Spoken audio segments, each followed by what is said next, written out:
generating bodhicitta to liberate self and others. Thus, we should sever the cycle of birth and death, escape from the ocean of desire, and lead both ourselves and others to liberation, so that we can reach the other shore together. This is the noblest endeavour across countless kalpas. Such is the sixth cause and condition for generating the body-mind. Therefore, we should sever the stream of samsara and cross the ocean of attachment, delivering both ourselves and other sentient beings to the other shore together.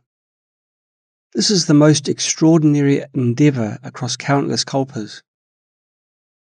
Throughout countless kalpas, we have never accomplished anything as sublime as this. What an extraordinary achievement! As an ancient master said, if this body is not liberated in this life, in what life shall it be? Here, body refers to the 5 aggregates.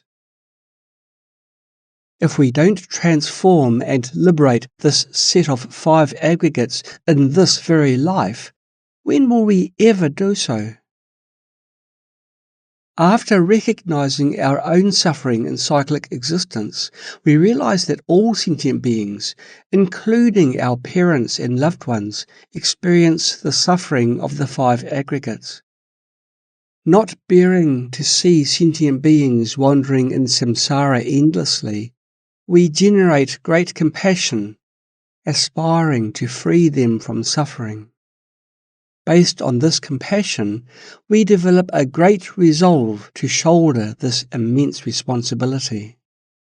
Driven by that resolve, we vow to attain Buddhahood. Thus, by reflecting on the suffering of samsara, bodhicitta arises. Generating bodhicitta means shouldering the great responsibility of guiding all sentient beings toward liberation from samsara and the attainment of Buddhahood. Don't be afraid to generate this aspiration. We have been trapped in the cycle of rebirth for countless lifetimes, so there is no need to rush. But in this life, we must practice diligently and reach a point where we have confidence about our future, as I mentioned earlier. After that, we can take our time to practice, free from worry. In this life, we must practice diligently. At the very least, we should attain the first stage of awakening or secure rebirth in the Pureland. Either will suffice. Then we will be free from worry. Even if the level of awakening or grade of rebirth is low, it is okay.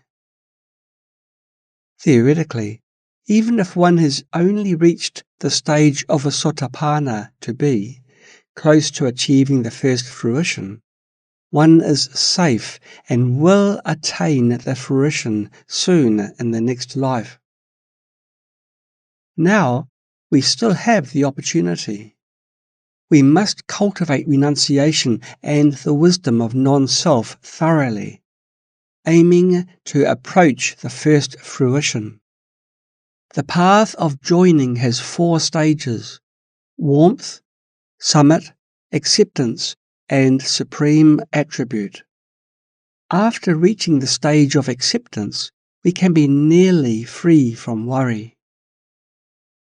We don't necessarily need to attain the first fruition in this life, but merely reaching the stage of warmth is not enough. When you reach the stage of acceptance or summit, you are close to achieving the first fruition. By that point, your meditation on non-self will be deep and nearly complete, and your self-grasping will be very weak. After rebirth, you will naturally aspire to practice from a young age, which is excellent.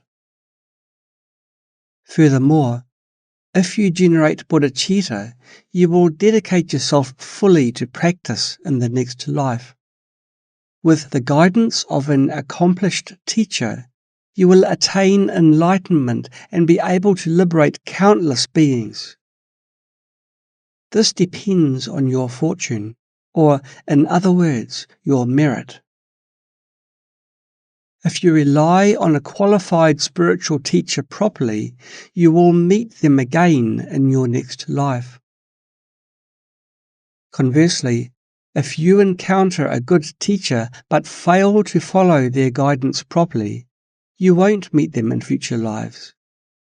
Even if you do meet one, you won't heed their instructions. Therefore, these qualities are crucial. They also define a submissive disciple. Some disciples, despite encountering a teacher who offers excellent teachings, only follow their instructions partially while acting on their own judgments the rest of the time. In such cases, they may not meet a good teacher in their next life, and they won't make good progress in their practice in this life. Though they listen to the teacher's excellent teachings, they don't apply them in their daily lives. Instead, they rely on their own judgments.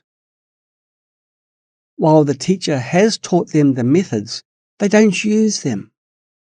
If the teacher had not given any instruction, they might have an excuse, but that is not the case. Their habitual tendencies and views are so entrenched that they cannot absorb the teacher's instructions. They even think the teacher didn't teach it this way. While others have heard the teachings clearly, they haven't. What a pity. All right, we will conclude our study here for today.